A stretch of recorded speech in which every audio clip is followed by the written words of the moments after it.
Hello everybody, नमस्ते प्रणाम। कैसे हैं आप लोग?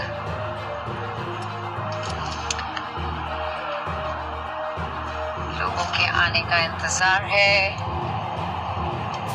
अक्षरा बेकरार है। कैसे हैं आप लोग? I hope you all are fine.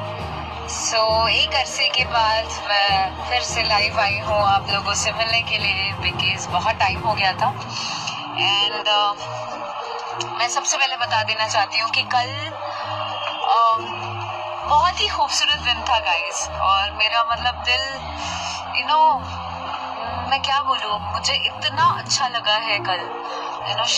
Shiv बारात में जाने का मौका मिला। शिव जी ने, बाबा धाम की कृपा है, बाबा की कृपा है कि उन्होंने मुझे उस योग्य बनाया जो मैंने कभी सपने में भी नहीं सोचा था, और मैं वहां जा पाऊं, उस काबिल बनाया। And I am so happy. And वो मोमेंट मेरे जहन से नहीं जा रहा है। बहुत अमेजिंग था।